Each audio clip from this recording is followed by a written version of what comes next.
America America bourgeois America. I don't like it. I avoid. അങ്ങനെയാണെങ്കിൽ ഇടയ്ക്കിടയ്ക്ക് ആ പറഞ്ഞ ബൂർഷ രാജ്യം സന്ദർശിക്കുന്നതിന് പിന്നിലെ കുട്ടൻസ് എന്നാണ് സഖാവേ. ബട്ട് അമേരിക്ക ലൈക്സ് മീ എന്നാണല്ലോ. So I can't avoid. ആ വിമർശനേ പാപം ദർശനേ പുണ്യം എന്നാണല്ലോ. അതായത് ഉത്തമ എന്ന പ്രോഗ്രാമിലേക്ക് എല്ലാവർക്കും സ്വാഗതം.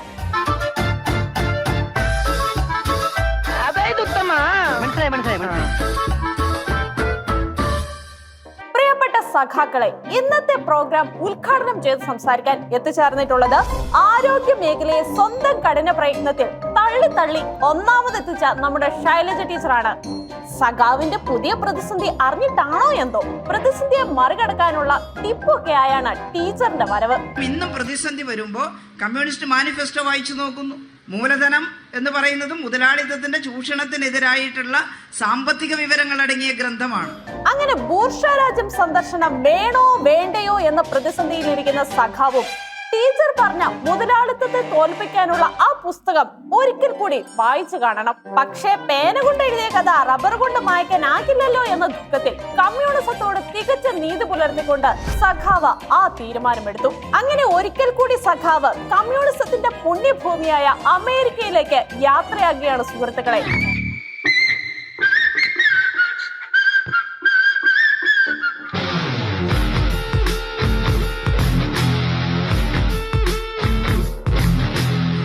പക്ഷേ പോകുന്നതിനിടയിൽ നാട് നന്നായി പോയാലോ എന്ന ഭയത്താൽ ചുമതല ആർക്കും തന്നെ കൈമാറിയിട്ടില്ല. സഖാവിന്റെ ഉല്ലാസയാത്ര ഉറപ്പായതോടെ ഇനിയിപ്പോൾ മലയാളികൾ ഒന്നടങ്കം കാത്തിരിക്കുന്നത് ഒരിക്കൽ കൂടി ആ മാൻട്രാക്ക് എഫക്ട് ഒന്ന് കാണാനാണ്.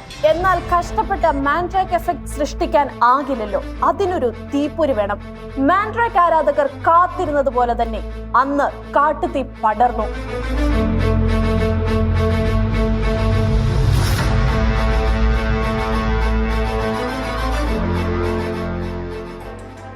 ഉത്തമ സഖാവിന്റെ കഴിഞ്ഞ അമേരിക്കൻ സന്ദർശനം കനത്ത മഴയിലും പ്രളയത്തിലും ഒതുങ്ങിപ്പോയെങ്കിൽ ഇത്തവണ മാൻട്രാക്ക് എഫക്റ്റിന് തുടക്കം കുറിച്ചത് ന്യൂ മെക്സിക്കോയിലെ കാട്ടുതീയായിട്ടാണ്. ദുരന്തത്തിന്റെ വ്യാപ്തി കണ്ട് സഖാവിനെ സ്മരിച്ച മയോ ക്ലിനിക് അന്തേവാസികൾ ഒരിക്കൽ കൂടി ചിന്തിച്ചു കാണണം.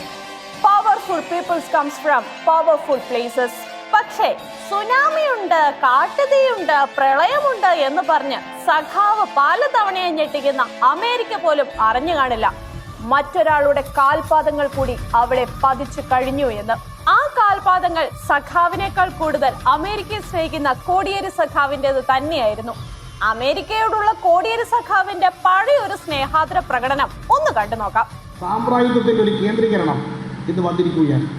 അമേരിക്ക, ജപ്പാൻ, ഇന്ത്യ ഈ രാജ്യങ്ങൾ ചേർന്നുകൊണ്ട് ഒരു അച്ചുതണ്ട് അമേരിക്ക മുൻകൈയെടുത്ത് നടത്തിയ ഒരു ഇടപെടലിന്റെ ഭാഗമാണ്.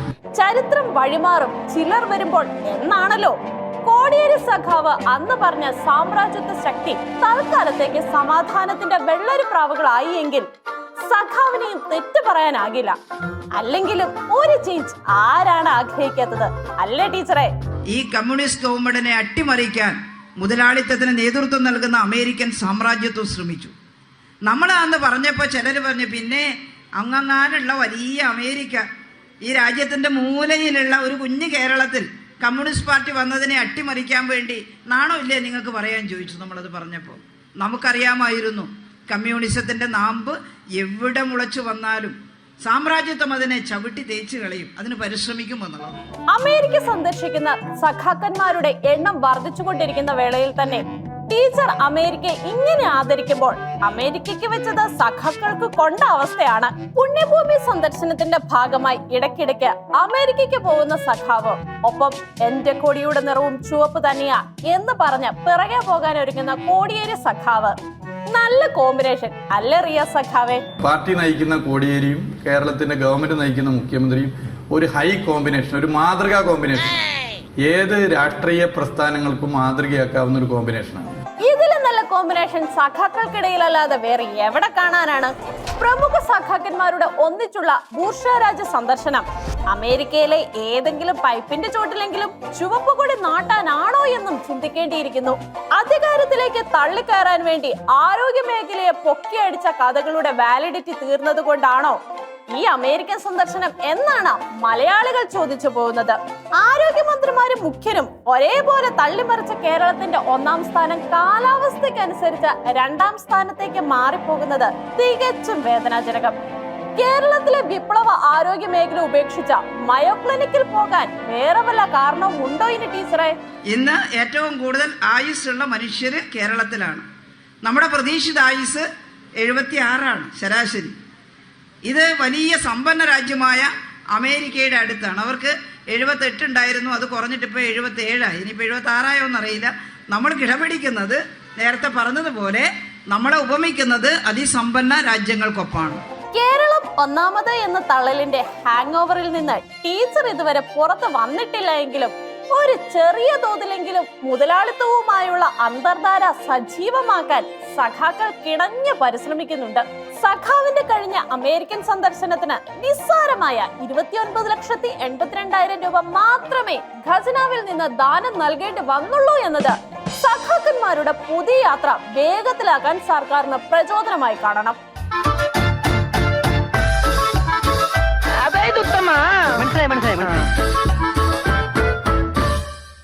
ചിരവൈരികളായ പാർട്ടിക്കാരെ പോലും ഒന്നിപ്പിക്കുന്ന ഒരു ഘടകമുണ്ട്.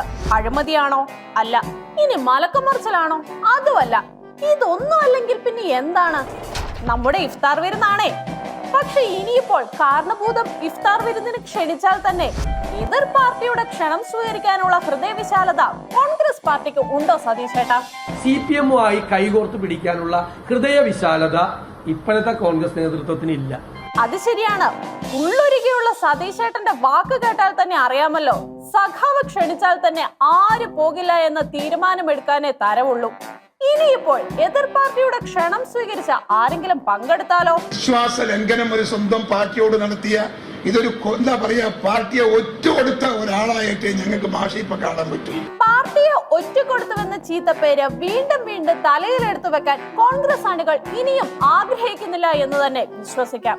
അങ്ങനെ തലസ്ഥാനത്തെ പൗരപ്രമുഖർക്കെല്ലാം സഖാവിന്റെ വക ഇഫ്താർ വിരുന്നിനുള്ള ദിവസം ആഗതമായി.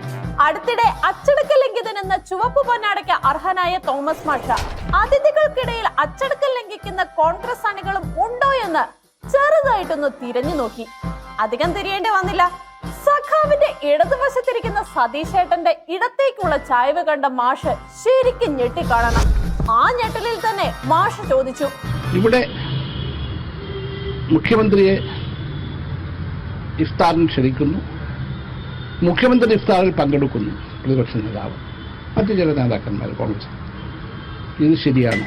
ഇത് ശരിയാണോ എന്ന് ചോദിച്ചാൽ മാഷിന് വേണ്ട ഉത്തരം മാഷ് തന്നെ പറയുന്നതല്ലേ മാഷെ അതിന്റെ ഒരു ശരി? മടിക്കാതെ പറയണ്ട മാഷേ. ഒന്ന്, എനിക്കൊരു നീതി, മറ്റുള്ളവർക്ക് വേറൊരു നീതി.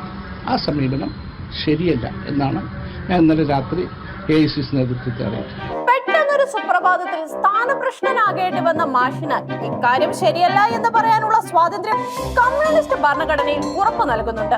എന്തായാലും സഖാവിനെ കണ്ടപ്പോൾ ചിരിച്ചു എന്ന മ്യാരക കുറ്റത്തിനൊക്കെ തോമസ് മാഷിന്റെ നീതി വിസ്താരത്തിന് മുന്നിൽ നിൽക്കേണ്ടി വന്ന സതീശേട്ടൻ മാഷിനുള്ള മറുപടിയുമായി രംഗത്ത് വന്നു. ഇഫ്താർ സംഗമം എന്താണെന്ന് അറിയാത്ത ഒരാളോട് ഞാൻ എന്തു മറുപടി പറയാനാണ്? അവർക്കൊന്നും അറിയില്ല സതീശേട്ടാ. സതീശേട്ടൻ അങ്ങോട്ട് പറഞ്ഞു കൊടുക്ക്. എന്താണ് ഇഫ്താർ സംഗമം? അതിന്റെ അർത്ഥം അറിയാത്ത, അതിന്റെ ലക്ഷ്യം അറിയാത്ത ഒരാളോട് ഞാൻ എങ്ങനെയാ മറുപടി കൊടുക്കുന്നത്? സതീശേട്ടന്റെ ചോദ്യം കേട്ടിട്ട് പുള്ളിക്കാരനും ഇഫ്താർ വരുന്ന എന്താണ് എന്നൊരു കൺഫ്യൂഷൻ ഉണ്ടായോ എന്നൊരു ഡൗട്ട്. പക്ഷെ തനിക്ക് ഇഫ്താർ എന്താണെന്ന് അറിയില്ല എന്ന് പറഞ്ഞ സതീശേട്ടനെ മാഷിന് അങ്ങനെ വിട്ടുകളയാൻ കഴിയില്ലല്ലോ. ഇനി ഇഫ്താർ എന്താണെന്ന് മാഷിന് അറിയാമോ ആവോ? സതീശനേക്കാൾ ഒരുപിടി ഉരുള കൂടുതൽ കഴിച്ചിട്ടുള്ള ആളാണ് ഞാൻ. അതിൽ കൂടുതൽ ഇഫ്താറിൽ പങ്കെടുത്തിട്ടുണ്ട്. ഇഫ്താർ എന്താണെന്ന് എനിക്കറിയാം, അതല്ല ഇഷ്യൂ. അത് മാഷ പറഞ്ഞു വന്നത് കറക്റ്റാണ്. ബൈ ഞാനും വിഷയത്തിൽ നിന്നൊന്ന് തെന്നി മാറിപ്പോയി. മാഷ പറഞ്ഞതുപോലെ ഇഫ്താർ എന്താണെന്നുള്ളത് അല്ലല്ലോ ശരിക്കുമുള്ള ഇഷ്യൂ. പിന്നെ എന്താണ് മാഷ ശരിക്കുമുള്ള ഇഷ്യൂ? ഇഷ്യൂ ഞാൻ ചോദിച്ചത് അതിൽ നിന്ന് മാറിപ്പോവുകയാണ്. ഇഷ്യൂ ഞാൻ ചോദിച്ചത്, ഞാൻ കണ്ണൂർ മുഖ്യമന്ത്രിയോടൊപ്പം സ്റ്റേജ് പങ്കിടുന്നു എന്നൊരു പരാതി ഉണ്ടായിരുന്നു. കാരണം കണ്ണൂർ കോൺഗ്രസ്സുകാരുടെ രക്തം വീണ മണ്ണാണ്. ഇത്രയും മാസ ഡയലോഗ് ഒക്കെ അടിച്ച ശേഷം സതീശേട്ടനും കൂട്ടരും ചിരവൈരികൾക്കൊപ്പം ആഘോഷം പങ്കുവെക്കുന്നത് മാഷിന്റെ ബൈനോക്കുലർ കണ്ണിൽ പതിഞ്ഞാൽ മാഷും പ്രതികരിക്കാതിരിക്കില്ലല്ലോ. കോൺഗ്രസിന്റെ അച്ചടക്ക ലംഘനം കണ്ടെത്താനുള്ള സ്പൈയായി സ്വയം നിയമിതനായ തോമസ് മാഷിനെ ദുഃഖത്തിലാഴ്ത്തിയത് സഖാവിന്റെ ഇഫ്താർ വിരുന്ന് മാത്രമായിരുന്നില്ല. സഖാവിനോട് കിടപിടിക്കാൻ സതീശേട്ടൻ ഒരുക്കിയ ഇഫ്താർ വിരുന്നും മാഷിന്റെ ദുഃഖത്തിന് ആക്കം കൂട്ടി. തമ്മിൽ തല്ലിയ കണക്കുകളിൽ കൃത്യതയില്ലാത്ത ശത്രുക്കളെ വിളിച്ചപ്പോഴും വിളിക്കാതിരുന്നത് ഒരു ചുവപ്പ് പൊന്നാടയ്ക്ക് വേണ്ടി പാർട്ടിയെ ഒറ്റുകൊടുത്ത തോമസ് മാഷിനെ മാത്രം.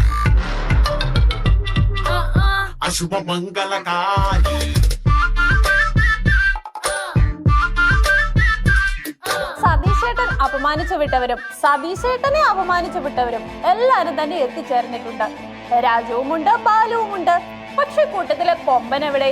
ചിന്തിച്ചു തീരേണ്ട താമസം അതാ വരുന്നു.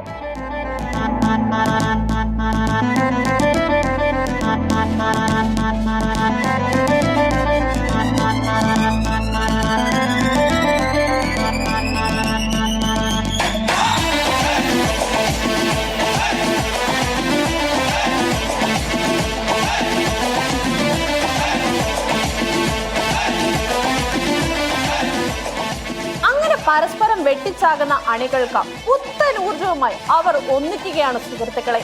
കഴിഞ്ഞ പാർട്ടി കോൺഗ്രസ് നടക്കുന്നതുവരെ അവർ ചെങ്ങായിമാരായിരുന്നില്ല എന്ന് തോമസ് മാഷിന് തോന്നിയാലും പാർട്ടി കോൺഗ്രസ് നടന്ന ശേഷമാണ് അവർ ചെങ്ങായിമാർ ആയത് എന്ന് കരുതി ആശ്വസിക്കാം.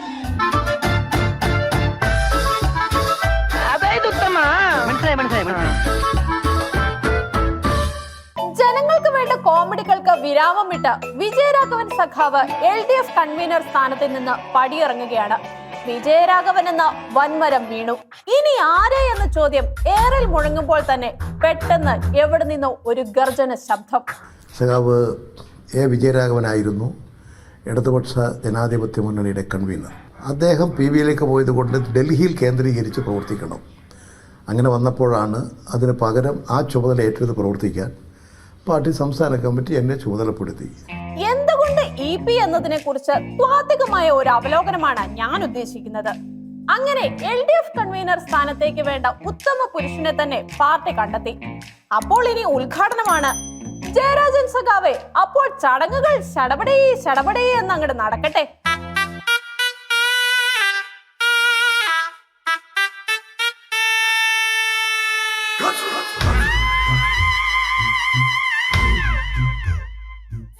ഇത്തരം വെറൈറ്റി ഉദ്ഘാടനങ്ങൾക്ക് മാത്രമല്ല, ഒരു CPM കൺവീനർക്ക് വേണ്ട എല്ലാ ചേരുവകളും ഒത്തിണങ്ങിയ ആൾ തന്നെയാണ് നമ്മുടെ EP സഖാവ്.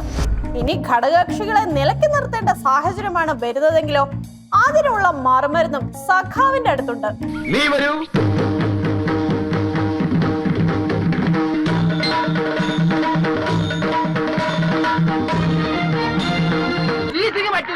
എങ്കിൽ സോണിയായി പിടിക്കട്ടെ.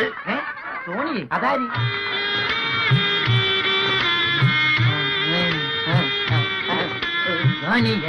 വന്നാട്ടെ വന്നോട്ടെ.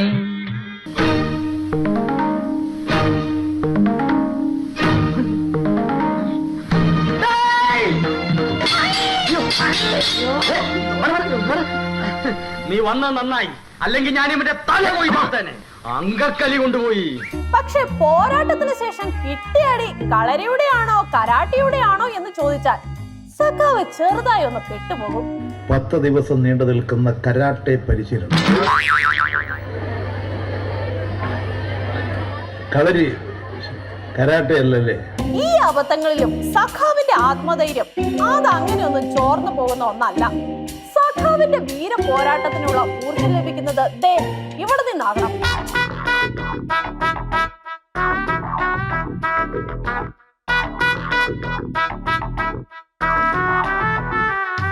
ജിമ്മിൽ കുരുത്തത് വെയിലത്ത് വാടില്ല എന്നാണല്ലോ. ഇനി എതിരെ നിൽക്കുന്നത് CBI ആണെങ്കിലോ സൂപ്പർ സ്റ്റാർ ഡയലോഗുകളാകും നാവിൽ വിളയാടുന്നത്. അല്ലേ ജയരാജേട്ടാ? ഇത് മാത്രമല്ല, സ്പോർട്സ് മിനിസ്റ്റർ ആയിരുന്ന സഖാവ് ബാസ്കറ്റ്ബോൾ, വോളിബോൾ തുടങ്ങിയ എല്ലാ കായിക മേഖലകളിലും അഗ്രഗണ്യൻ തന്നെയാണ്.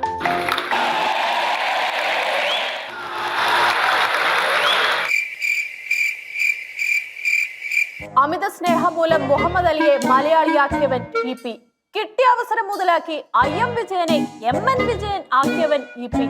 അതുകൊണ്ട് EP-യെ തോൽപ്പിക്കാൻ ആകില്ല മക്കളെ എന്ന ഉത്തമബോധ്യം തന്നെ ആകണം LDF കൺവീനർ പദവിയിലേക്ക് ഉയർത്താൻ CPM-ന് പ്രചോദനമായതും. സ്ഥാനാരോഹിതനായതോടെ എല്ലാം ശരിയാക്കാനുള്ള പാർട്ടി തത്വം നടപ്പിലാക്കാൻ തന്നെ സഖാവ് തീരുമാനിച്ചു.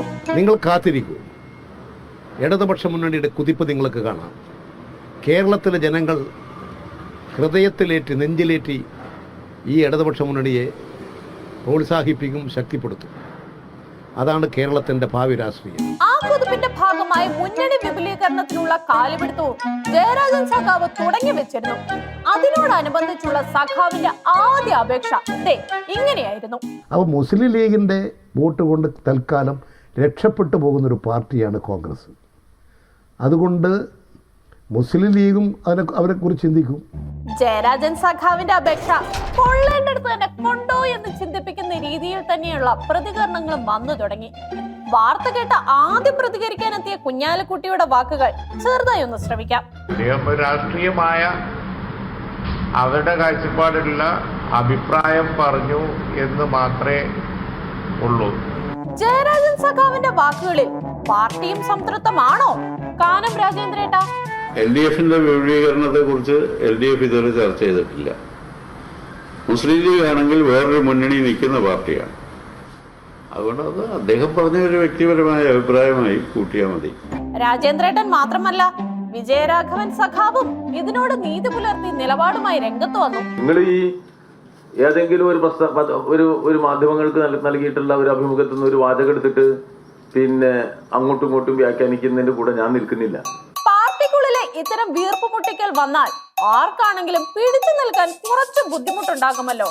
ലവ് ജിഹാദ് പരാമർശം നടത്തി പണി വാങ്ങിയ ജോർജ് സഖാവിന്റെ അതേ അവസ്ഥയിൽ ജയരാജേട്ടനും പ്ലേറ്റ് മാറ്റി. ആരും ലീഗിനെ ക്ഷണിച്ചിട്ടില്ലല്ലോ. ഞങ്ങൾക്ക് ക്ഷണിക്കേണ്ട അവസ്ഥ എന്തായിരുന്നു? ഞങ്ങൾ 90-ൽ നിന്ന് 99 ഭരണം നടത്തുകയാണ്. ഞങ്ങൾക്ക് ക്ഷണിക്കേണ്ട ആവശ്യകതയില്ല. സ്ഥാനാരോഹിതനായി ആദ്യ പരാമർശത്തിൽ തന്നെ പാർട്ടിക്കുള്ളിൽ പെട്ടുപോയ ജയരാജൻ സഖാവിന്റെ പുതിയ കോമഡികൾ കണ്ടു തന്നെ അറിയണം.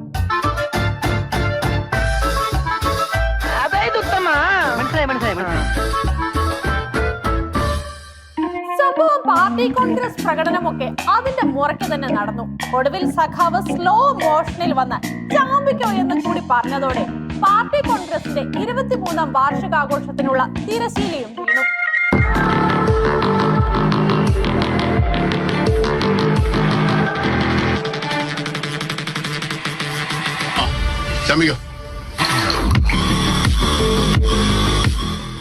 പാർട്ടി കോൺഗ്രസിലെ സഖാവിന്റെ ചാമ്പിക്കോ എഫക്ട് അങ്ങ് സഖാവിന്റെ വസതിയിൽ മാഞ്ഞടിച്ചോ എന്നൊരു സംശയം. അതായത് ഉത്തമ, CPM പ്രവർത്തകൻ ഹരിദാസ് വധക്കേസിലെ പ്രതി ഒളിവിൽ കഴിഞ്ഞത് സഖാവിന്റെ വസതിക്ക് 200 മീറ്റർ മാത്രം അകലെയുള്ള മറ്റൊരു സഖാവിന്റെ വീട്ടിലായിരുന്നു. അതീവ സുരക്ഷാ മേഖലയായ ക്ലിഫ് ഹൗസിൽ കയറി പട്ടാപകൽ BJP അണികൾക്ക് കേരളയിൽ കുറ്റിയടിക്കാമെങ്കിൽ പിണറായി വസതിക്ക് 200 മീറ്റർ അകലെ ഒളിവിൽ താമസിക്കുന്നതിൽ വലിയ ബുദ്ധിമുട്ടൊന്നും ഉണ്ടാകില്ലല്ലോ. ഈ ഹരിദാസ് വധക്കേസിലെ പ്രതിക്ക് CPM-കാര് തന്നെ ഒളിവിൽ താമസിക്കാൻ ഇടം നൽകിയെന്നൊക്കെയാണല്ലോ ജയരാജൻ സഖാവെ കേൾക്കുന്നത്. CPM പ്രവർത്തകരാരും ഹരിദാസ് കൊലക്കേസിലെ പ്രതികളെ സംരക്ഷിക്കാൻ കൂട്ടുനിൽക്കില്ല, അങ്ങനെ കൂട്ടുനിന്നിട്ടുമില്ല. അതെന്താ സഖാവെ, അവർക്കിനി വല്ല BJP കാപ്പ അടിച്ചു കൊടുക്കാനുള്ള ഉദ്ദേശം വല്ലതും ഉണ്ടോ ആവോ? അവരൊളിവിൽ താമസിപ്പിച്ചു എന്നുള്ളത് RSS ബന്ധമില്ലാതെ മറ്റെന്താണ്? വീട്ടുകാർക്ക് BJP പട്ടം വാങ്ങിക്കൊടുക്കാൻ CPM അണികൾ കിണഞ്ഞ് പരിശ്രമിച്ചപ്പോഴും പ്രതിയെ ഒളിവിൽ താമസിപ്പിച്ച ക്രെഡിറ്റ് BJP-ക്ക് കൊടുക്കാൻ വീട്ടുകാർക്ക് താല്പര്യം ഒട്ടും തന്നെ ഇല്ലായിരുന്നു. നമ്മളെ കുടുംബം തന്നെയാ, മാറ്റമൊന്നും വന്നിട്ടില്ല. എന്തായാലും മുഖ്യൻ ആഭ്യന്തരം തോളിൽ തൂക്കി നടക്കുന്നത് ഇടയ്ക്കിടയ്ക്ക് നടക്കുന്ന പല ഒറ്റപ്പെട്ട സംഭവങ്ങളിലെ പ്രതികൾക്കും ഒരേപോലെ ഗുണം ചെയ്യുന്നു എന്നത് തികച്ചും അഭിനന്ദനാർഹം തന്നെയാണ്.